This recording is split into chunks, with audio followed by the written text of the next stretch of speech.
everyone. This is Dr. Barry Trunk, and during this very difficult time, I wanted to reach out to all of my wonderful students, say hello, hope and wish that everything is going as well as can be expected during this unprecedented crisis that we are suddenly faced with. I want to thank you and commend you for sticking with me in pursuit of your educational goals, even though we have had to make significant modifications to the way that we do business with one another.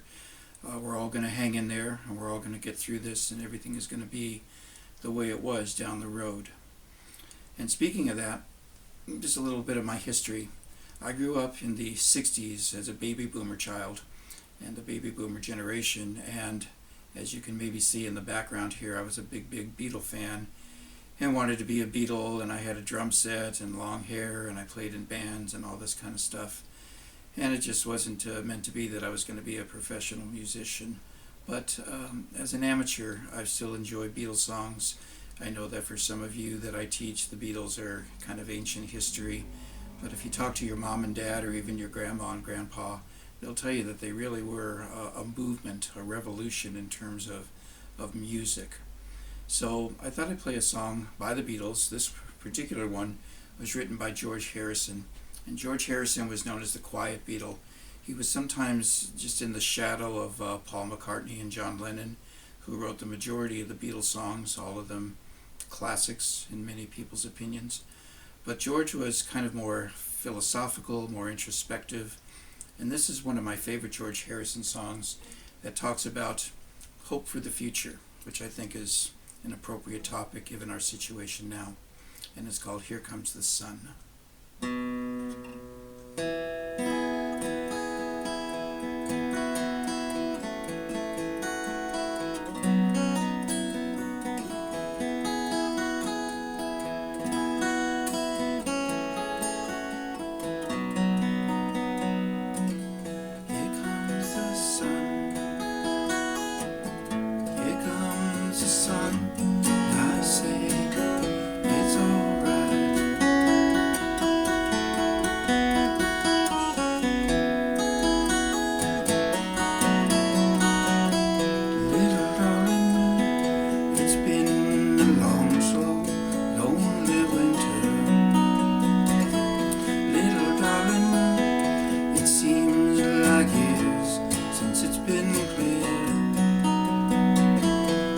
comes the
guys hang in there, and I'll see you in class.